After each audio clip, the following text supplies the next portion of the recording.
বাবা, টেবিল কুর্সি সাহেবও ঢুকেছে বাড়িতে। ভালো ভালো, কিচ্ছু আর বাকি থাকলো না। গন্ডায় গন্ডায় নাটক, নভেল, খবরের কাগজ, মেয়ের মশমশি স্কুলে যাওয়া, বাবুয়ানি টেবিল। আমার ছেলেটাকে দেখছি বেজাত বেধর্মী না করে ছাড়বে না। এই ছোটটা বেধর্মী মানে কি রে? আরা, তোরা এই টেবিলে বসে খাস? হ্যাঁ। তোদের বাপ? বাপও মানে বাবাও। ঠাকুমা, তোমার ঘরে চলো না। ঘর? এই বাড়িতে আবার আমার ঘর? এখানে আসতে আমার ঘেন্না করে। ওভাবে বলছো কেন? মাঝে সেই সকাল থেকে কত সুন্দরভাবে তোমার ঘরটা গুছিয়ে রেখেছে। ঘরে আমায় উদ্ধার করেছেন। আমার এই সাজানো সংসারটাকে ভেঙে এখানে উনি আমার ঘর গোছাতে এসেছেন। নে চা।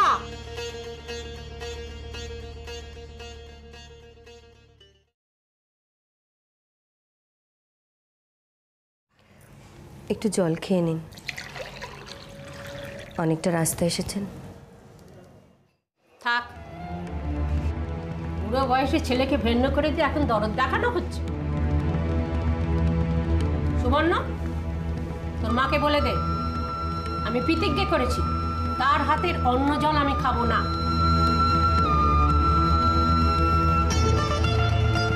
কেন? তুমি আমার মার হাতের অন্ন জল খাবে না কেন? মা যে সেই সকাল থেকে তোমার জন্য নাড়ু বানিয়েছে। সুবর্ণ, বড়দের কথা কথা বলে না। বড়দের কথা কোথায়? ঠাকুমাই তো আমায় বললো তোমাকে বলে দিতে। সুবর্ণ, তা তো কইবেই, বড়দের মুখের ওপর কথা তো কইবেই। এটা তোদের শিক্ষের দোষ। দুটো মশমশি স্কুলে যাচ্ছে, বেটার ছেলেদের চোখের সামনে দিয়ে ড্যাং ড্যাং করে ঘুরে বেড়াচ্ছে, স্কুলে বিলিতে শিখতে পাচ্ছে। আমাদের ঘরের শিক্ষা পাবে কোথায়? তোমরা ঠাকুমার কাছে বসো, আমি নিচে আছি।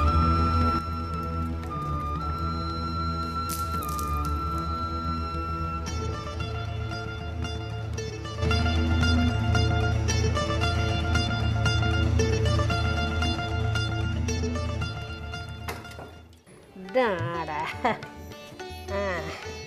বলতো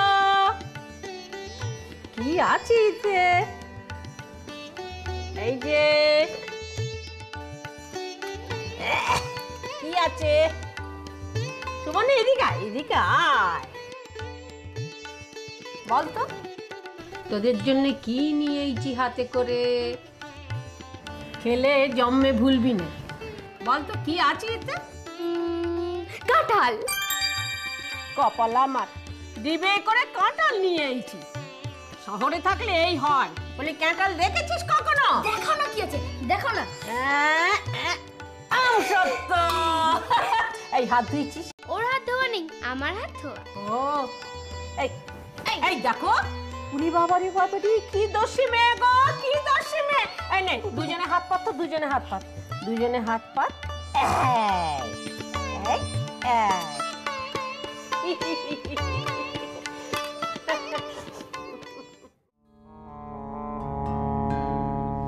বুড়ো বয়সে ছেলেকে ভেন্ন করে দিয়ে এখন দরদ দেখানো হচ্ছে। কেমন ডাগর ডুগুরটি হয়েছে মেয়েটি। এখন একটা রাঙা টুকটুকে বরের সঙ্গে বিয়ে দিলে কেমন ভালো লাগতো। তা নয়, মা চাইছেন বিদ্যেধারী করতে। সুবর্ণ, এদিকে আয়, এদিকে আয়, এখানে বস, বস। হ্যাঁ রে সুবর্ণ, তোর বিয়ে করতে ইচ্ছে করে না? বিয়ে?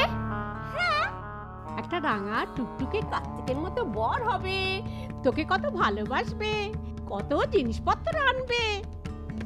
না। না কেন শুনে? আমরা তো জানি মেয়ে বড় হলে, পাত্রস্থ না হলে মায়ের রাতের ঘুম চলে যায়। এ মেয়ে মানুষের সবই আলাদা। সুবর্ণ এখনো বিয়ের যোগ্য হয়নি, ও এখনো ছোট আছে। ছোট আছে? এরপর ছাদ ফুঁড়ে বেরোলে তবে মেয়ের বিয়ে হবে? এমন বাড়ন্ত চেহারা, এরপর বিয়ে দিতে পারবে? কোথায় ঘরের কাজ শেখাবে তা না, ড্যাং ড্যাং করে স্কুলে পাঠানো হচ্ছে। এমন করে মানুষ করলে মেয়েকে বিয়ে দিতে পারবে? মানুষ তো করতে পারবো। দেখো, আমি পরিষ্কার কথা বলে রাখছি, এবার আমি আমার নাতনির বিয়ে দেব, সামনের অঘ্রাণে। না, সুবর্ণ এখন পড়বে। ও বাবা, ফোর্স কত? বলি এ বংশেরও তো একটা মান সম্মান বলে কথা আছে নাকি? বলি এই বংশের কোন মেয়ে এই বয়স অব্দি আইবুড়ো থেকেছে? সেটা বংশের সম্মান না লজ্জা একবার ভেবে দেখেছেন? কি কি বললে তুমি? কি রে সাধন? কি কথা মা, কি কথা? শুধু পিসি, এই মায়ের তুমি শিক্ষা থাকলে ছেলে তুমি মেয়ে তাড়াতাড়ি উপরে যাও। কতক্ষণ? তুই দেখছি হয়েছিস তোর বাপের মতন, বিপদে পড়লি সদু পিসি। নে ধর দেখিনি। আমি আজই নবকে বলবো, তুই তোর মেয়েকে সারা জীবন গলায় বেঁধে রাখতে চাস না বেঁধে দিতে চাস? হয় তুই তোর মেয়েকে আমার সঙ্গে দে, না আমাকে ভুলে যা। ভুলে যা তোর মা বেঁচে আছে বা কোনোদিন ছিল।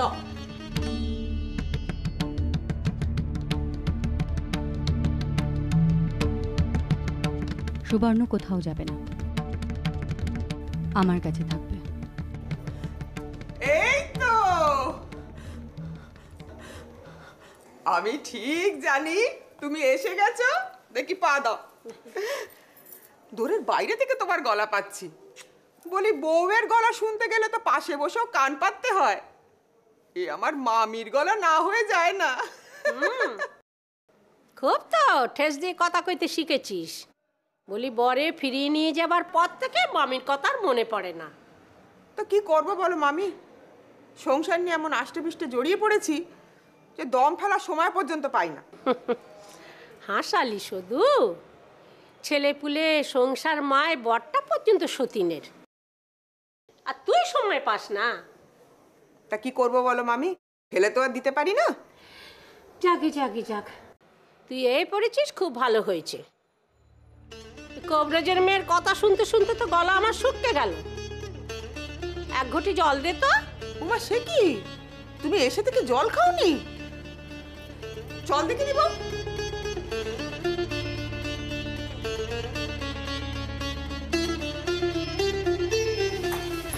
বউ,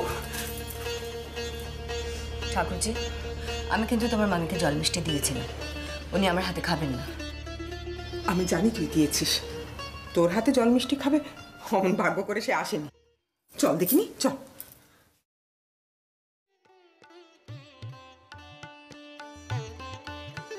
মামি, এই নাও সন্দেশ, আমি এনেছি যদু ময়রার দোকানে। এ তোমার বউয়ের হাতে করা নয়। বলি মামি, তুমি কি করেছো গো? ভাড়ারে গিয়ে দেখলুম তুমি একেবারে পুরো বাগানটাই তুলে এনেছো।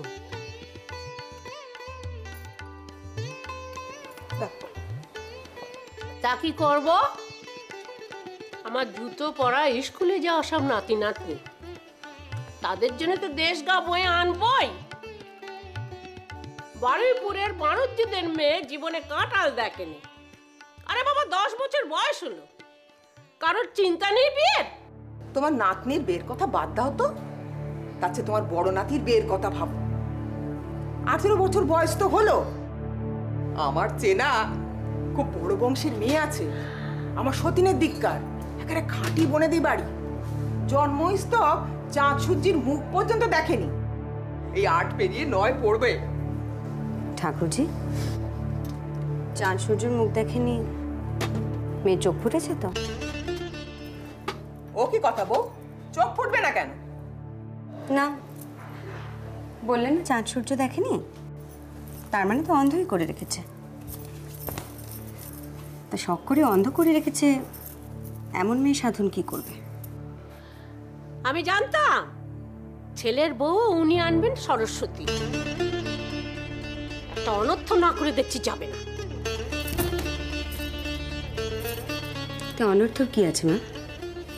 আমি তো বেশি কিছু চাইনি। এমন একটা মেয়ের সঙ্গে সাধনের বিয়ে হবে যে একটু আধটু অন্তত লেখাপড়া শিখেছে, কথাবার্তা বলতে পারে। আর তাছাড়া সাধনের বিয়ে নিয়ে এখন এত তাড়াহুড়োর কি আছে? আগে ভালো করে লেখাপড়া শেষ করুক, রোজগারপাতি করে নিজের পায়ে দাঁড়াক, দায়িত্ব নিতে শিখুক, তারপর না হয় একটা মেয়ে সারা জীবনের ভার নেবে। কি বললো সদু? তোর ভাজ কি বললো? হ্যাঁ, বেটার বউকে আমার ছেলে খেতে দিতে পারবে না? আমার নাতি রোজগার করলে তবে ওর বিয়ে হবে। মধু, তুই ওকে বলে দে, এলো কৃষি বামনি ওর ধার ধারে না। আমি আমার নাতির বিয়ে আমার ভিটেতে নিয়ে গিয়েই দেব, আমি খাওয়াবো। প্রশ্নটা খাওয়ানো পড়ানোর নয়, প্রশ্নটা দায়িত্ব নেওয়ার যোগ্যতা হওয়া না হওয়ার। সাধন এখনো একটা মেয়ের দায়িত্ব নেওয়ার যোগ্য হয়নি। আমার ঘাট হয়েছে বউ, আর কোনোদিন তোর ছেলের বিয়ের কথা মুখে আনবো না। মামি আমি আসি, ওনার বিকেলে জল খাবার দেওয়ার সময় হয়ে গেছে। আসি বউ, পরে আসবো। যত সব অনাচিষ্টি কাণ্ড। আসক আসক না গো, সব বলবো।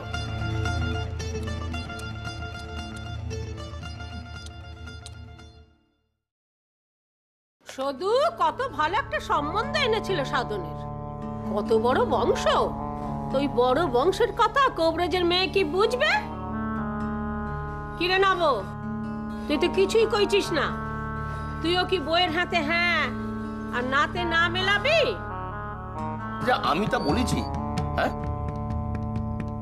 তোমারও তো নাতি, তুমি দেখো ঠিক করো। ঠিক বলছিস না বা? নাকি কার্যক্ষেত্রে গিয়ে তুই তোর বইয়ের আঁচল ধরবি?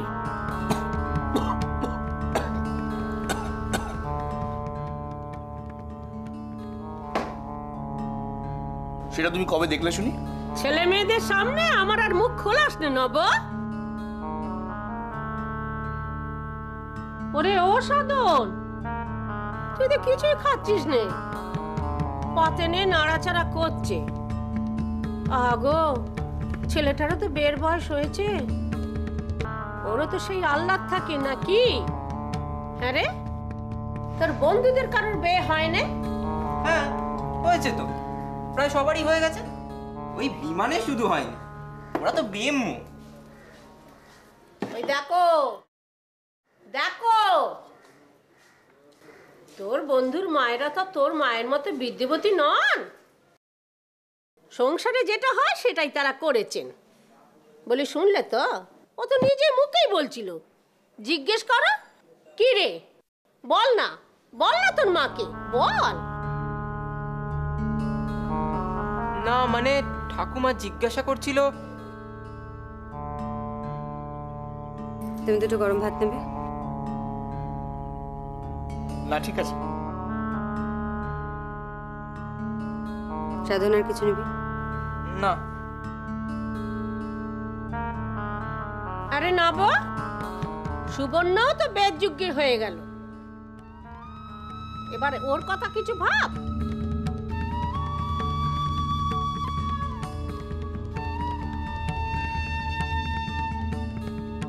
আমি বলি কি, বের আগে এর দীক্ষাটা তো হওয়ার দরকার। আমি বরঞ্চ আমার সঙ্গে একে নিয়ে যাই, দীক্ষাটা দিয়ে দিই। কিসের দীক্ষা? ও মা, এ আবার কি কথা? বড় যে বংশের মেয়ে কুলগুরুর কাছে দীক্ষা নেবে না? না, সুবর্ণ কোনো গুরুর কাছে দীক্ষা নেবে না। কেন? দরকার নেই তাই। দরকার নেই তাই? আশ্চর্য! ছেলের বিয়ে না, মেয়ের বিয়ে না, মেয়ের দীক্ষা সেটাও না। আচ্ছা সত্য, সব ব্যাপারে নিজের মতামতটা না খাটালেই নয়। আমার ছেলে মেয়ের ব্যাপারে আমি মত খাটাবো না, তো কে খাটাবে শুনি? সত্য, ওরা শুধু তোমার ছেলে মেয়ে নয়, মারও নাতি নাতনি।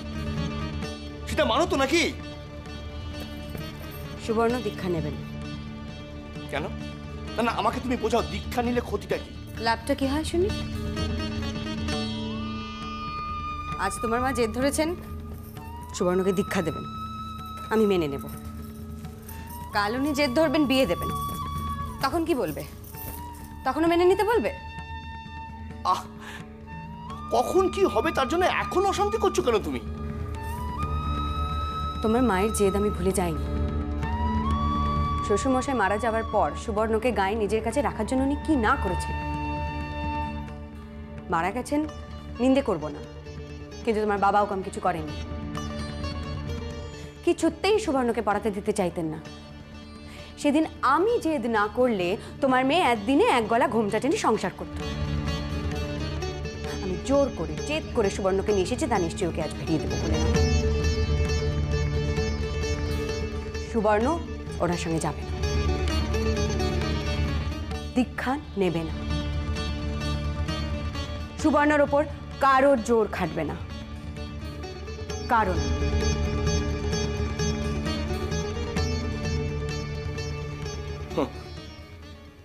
অন্য ব্যাপারে যেন আর কারো জোর খাটে। শোনো, আজকে রাতটা মা ওকে নিয়ে শুচ্ছে, সেটা অন্তত শুতে দাও। আমি কি বারণ করছি?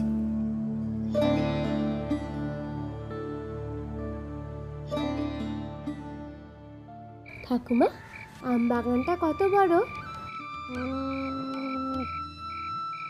এই পাড়াটার মতো। দূর, এই পাড়াটা তো অনেক বড়। এত বড় আম বাগান হয় নাকি? হয় হয়, দেশে গাঁয়ে তো এত বড় বড়ই হয়। বিরাট মাঠ, বিরাট পুকুর, বিরাট বাগান। আম গাছে এখন আম আছে? দূর পোড়ার মুখী, এখন কি আমের সময়? তবে মুকুল এসে গেছে। মুকুল কি?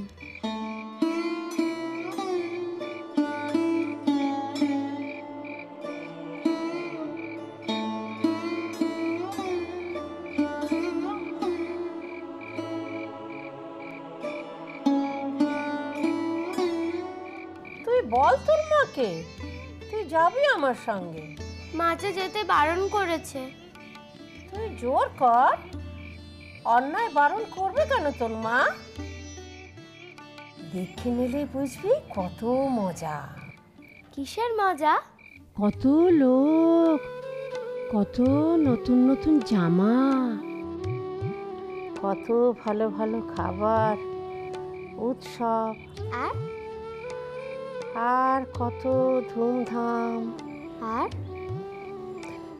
আর গয়নাগাটি, শাড়ি। আর কি? দীক্ষে হওয়ার পর গুরুদেবের বাড়ি থেকে আমার গায়ে নিয়ে যাব তোকে। সেখানে বাগানের ফল, পুকুরের মাছ, আর আর দীক্ষা নেবার পর তুই কত বড় হয়ে যাবে। তারপর রাঙা টুকটুকে বর দেখে তোর বিয়ে দিয়ে দেবো।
চলে এলি যে?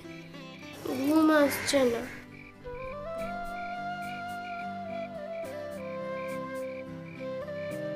কেন? ঠাকুমা নাক ডাকছে। শুধু সেই জন্য?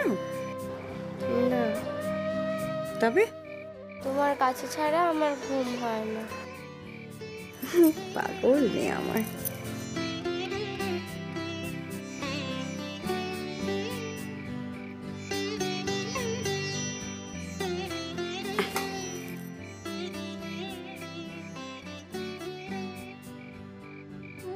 আচ্ছা মা, দীক্ষে কি? দীক্ষে নয়, দীক্ষা। হঠাৎ এ কথা কেন? দীক্ষা হলে কি অনেক কিছু পাওয়া যায়? শাড়ি, গয়না, ফল, মিষ্টি। ঠাকুমা বলেছে? হ্যাঁ, ঠাকুমা বলছিল। দীক্ষা হলে কি সত্যি সত্যি এগুলো পাওয়া যায়? না, দীক্ষা হলে যা পাওয়া যায় তা হলো দিক নির্দেশ। জীবনের দিক নির্দেশ, তুমি কোন পথে চলবে তার নির্দেশ। তুই দীক্ষা নিবি? দিক নির্দেশের দীক্ষা? হুম।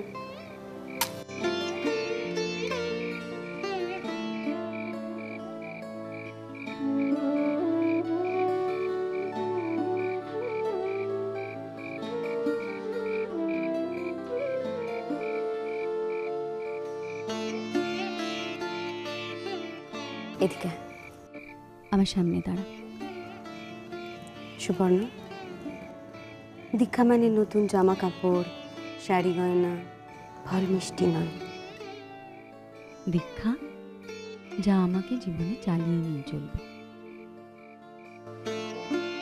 তা হবে বড়, অনেক বড়, মহৎ। তোর জীবনে সব থেকে বড় কি? আমার মা, তুমি। আমার থেকেও বড় একজন মা আছে। তোমার থেকে বড় একজন মা আছে? হুম, দেশ। দেশ মা। দেশ মা কেন? সে তার স্বপ্ন দিয়ে, ছায়া দিয়ে, জল দিয়ে, শক্তি দিয়ে আমাদের আজন্ম পালন করে চলে। আজ 200 বছর ধরে ইংরেজরা আমাদের মাকে বন্দি করে রেখেছে। বন্দি করে রেখেছে? হ্যাঁ, তুই সেদিন রাস্তায় যাতে দেখেছিলি, তারা মায়ের নামে শপথ করে পথে নেমেছে মায়ের মুক্তির জন্য। বন্দে মাতরম মন্ত্রে দীক্ষা নিয়েছে। বন্দে মাতরম? বন্দে মাতরম, বন্দে মাতরম মানে মা, আমি তোমার বন্দনা করি। সুজলাং সুফলাং মলয়জ শীতলং শস্য শ্যামলাং মাতরম। সুজলা সুফলা শস্য শ্যামলা মা।